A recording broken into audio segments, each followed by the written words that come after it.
उन्होंने हाल ही में कई कंपनीज की वाइन रेसिपीज भी एक्वायर की है और भी कंपनीज हमें बड़ा कंपटीशन दे रही हैं।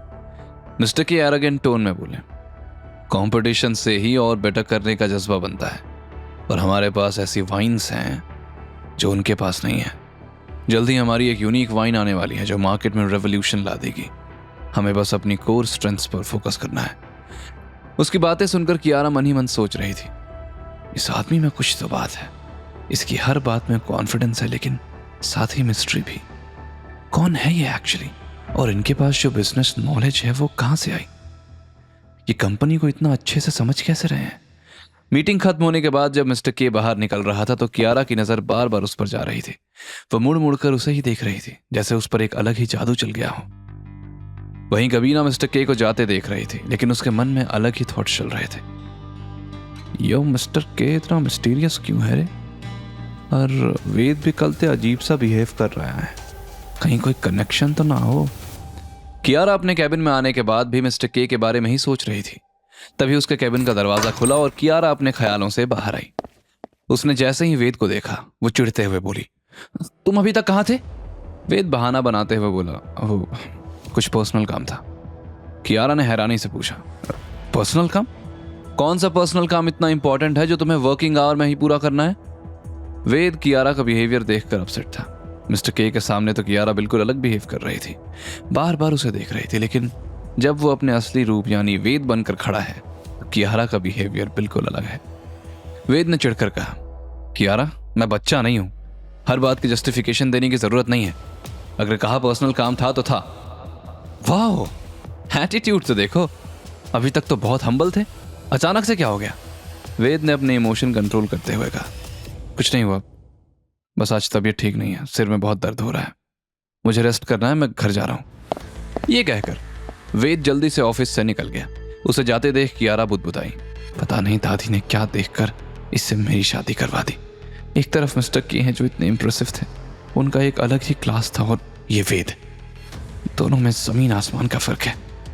वहीं वेद ने कंपनी के बाहर आकर टैक्सी ली और सबरवाल की पुरानी बंद फैक्ट्री की तरफ निकल गया। रास्ते में उसका मन बेचैन था। हकीम के हाथ से इसी जगह के एड्रेस का पर्चा गिरा था, वो ना हो यहाँ कुछ तो मिलेगा, और शायद यहीं रूट्स ऑफ लेगेसी का कनेक्शन भी मिले। जिस व्यक्ति ने मेरे पेरेंट्स को धोखा दिया था, कहीं उसका लिंक किसी जगह से तो नहीं। दूसरी तरफ धनंजय सबरवाल के लग्जूरियस फार्म हाउस के बाहर एक एक्सपेंसिव कार रुकी। उसमें से सोनिया बाहर निकली, लेकिन वो बिल्कुल डिफरेंट लुक में थी। डिजाइनर क्लोथ्स, ब्रांडेड बैग और एक्सपेंसिव ज्वेलरी से लदी हुई। ऐसा लग रहा था जैसे उस पर पैसे की बरसात हो रही हो। बाहर निकलकर वो दरवाजे के सामने आई और वहां लगे मिरर में खुद को देखते हुए मन ही मन बोली, वाह कितनी ब्यूटीफुल लग रही हूं। धनंजय ने कितने एक्सपेंसिव गिफ्ट्स दिए हैं, आज भी इसे खुश करूंगी तो फिर से ढेर सारा पैसा मिलेगा। वो आत्मविश्वास से कदम रखते हुए फार्म हाउस के अंदर गई। अंदर हॉल में धनंजय एक सिल्क बाथरूम में सोफे पर आराम से बैठा था। धनंजय जी, आज मैंने एक ब्यूटीफुल नेकलेस देखा था, लेकिन उसकी कीमत 20 लाख। 20 लाख का नेकलेस? इस खूबसूरत गले में तो और भी सुंदर लगेगा। सोनिया खुशी से उछल पड़ी, रियली? तो आप मुझे दिलाएंगे? लेकिन अचानक धनंजय का एक्सप्रेशन पूरी तरह बदल गया। तुम्हें क्या लगा 4 दिन से तुम मेरे साथ खेल रही हो, लेकिन असल में मैं तुम्हारे साथ खेल रहा था, और अब खेल खत्म। सोनिया की सांस फूलने लगी। वो पैनिक में उसका हाथ हटाने की कोशिश कर रही थी। सोनिया, अब मुझे वेद के बारे में बताओ, वरना इसी कमरे में तुम्हारी लाश सड़ेगी और किसी को खबर भी नहीं होगी। धनंजय प्लीज, मैं वेद के बारे में ज्यादा नहीं जानती, मैं तो बस। धनंजय ने उसे छोड़ दिया और अपनी जैकेट से गन निकाली। वो गन सोनिया के माथे पर पॉइंट करके बैठ गया। टाइम वेस्ट मत कर, जो भी जानती हो सब बता दो, वरना। प्लीज डोंट किल मी, मैं बताती हूँ, जो भी जानती हूँ सब बताती हूँ। गुड गर्ल, ये पहले ही कर देती तो काम आसान हो जाता।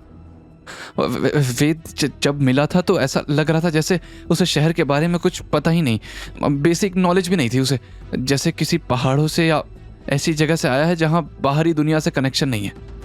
और क्या, इससे आगे क्या जानती हो? और वो सपने में चिल्लाता रहता था, स्ट्रेंज नेम्स लेता था, कभी कभी रोता भी था सोते हुए। ये सुनकर धनंजय के चेहरे पर एक शैतानी मुस्कुराहट आ गई। गुड गर्ल, मैं तुम्हें मारूंगा नहीं, लेकिन अब तुम्हें मेरा काम करना होगा।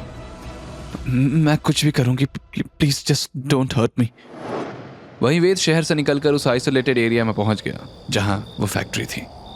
और फैक्ट्री के पास पहुंचने पर उसने देखा कि चारों तरफ मजबूत फेंसिंग लगी हुई थी। अगर ये बंद है तो इतनी टाइट सिक्योरिटी क्यों है? कुछ तो गड़बड़ है। अभी वो फैक्ट्री के अंदर जाने के लिए बढ़ा ही था कि उसे एक बुजुर्ग आदमी चिल्लाया, अरे रुको, अंदर मत जाओ। वेद ने पलट कर देखा तो बुजुर्ग आदमी उसके पास आकर बोला, अरे बेटा, तुम यहाँ क्या कर रहे हो? यहाँ कोई नहीं आता। वेद ने बहाना बनाते हुए कहा, अंकल मैं एक रिपोर्टर हूँ, यहाँ की हॉन्टेड कहानियाँ सुनकर इन्वेस्टिगेट करने आया हूँ। ये सुनकर बुजुर्ग आदमी बोला, वो कहानियाँ नहीं हैं, असलियत है बेटा। ये फैक्ट्री कई सालों से बंद पड़ी है। एक रात यहाँ आग लग गई थी और कई लोग मारे गए। उनकी आत्माएं यहाँ घूमती हैं और अब तो शाम ढल गई है। रात को यहाँ से अजीब आवाजें आती हैं। तुम अंदर मत जाओ। लेकिन वेद ने उस बूढ़े आदमी को अश्योर किया और वापस जाने का नाटक करते हुए आगे जाकर छुप गया। जब वह बूढ़ा आदमी चला गया तब वेद बाहर आया। उसने फेंसिंग में एक कमजोर स्पॉट ढूंढा और किसी तरह से अंदर घुस गया। बाहर से फैक्ट्री बिल्कुल हॉन्टेड लग रही थी, लेकिन जब वो फैक्ट्री के मेन बिल्डिंग के करीब पहुंचा तो उसे हल्की सी मशीनरी की आवाज सुनाई दी। अगर फैक्ट्री बंद है तो फिर ये आवाजें कहां से आ रही हैं? वो धीरे धीरे अंदर जाने का रास्ता ढूंढने लगा। एक साइड डोर से वो अंदर घुसा तो देखा कि फैक्ट्री में एक्चुअली काम चल रहा था। अंदर वर्कर्स थे और कुछ मशीन्स चल रही थी। वेद मन ही मन बोला, तो सब्रवाल ने सबको झूठ क्यों बोला था? ये फैक्ट्री तो चालू है, फिर बाहर से ऐसा क्यों दिखाया जा रहा है कि जैसे ये फैक्ट्री हॉन्टेड है? वो छुपकर आसपास देखने लगा। तभी उसकी नजर अमन पर पड़ी जो किसी इंपॉर्टेंट फाइल के साथ एक स्पेसिफिक डायरेक्शन में जा रहा था। वेद चुपचाप अमन के पीछे गया तो उसने देखा कि अमन एक रेस्ट्रिक्टेड एरिया में गया जहां ऑथराइज्ड पर्सनल ओनली का बोर्ड लगा था। वेद मन ही मन बोला, अब समझ आया, भूत प्रेत की कहानी इसलिए फैलाई थी ताकि कोई यहाँ का राज ना जान सके। Smart move. और यहां से वो हमारी सारी वाइन रेसिपीज चुरा रहे हैं। अमन के बाहर निकलने के बाद वेद उस रेस्ट्रिक्टेड एरिया के अंदर घुस गया। वहां एक स्मॉल ऑफिस था जहां कई इंपॉर्टेंट डॉक्यूमेंट्स रखे हुए थे। उसने तुरंत वहां रखे पेपर्स देखना शुरू किया। तभी वहां एक वुडन बॉक्स में उसे कुछ पुराने पेपर्स दिखे। वे पेपर्स पढ़ने के बाद वेद हैरान रह गया। तो ये कियारा के डैड की वाइन रेसिपी के पेपर्स हैं। इसका मतलब सब्रवाल को बहुत पहले ये रेसिपी मिल गई। लेकिन कैसे? किसने चुराए वो पेपर्स? और रूट्स ऑफ लेगेसी का मतलब कहीं ये तो नहीं कि हमारी फैमिली की लेगेसी यहीं छुपी है?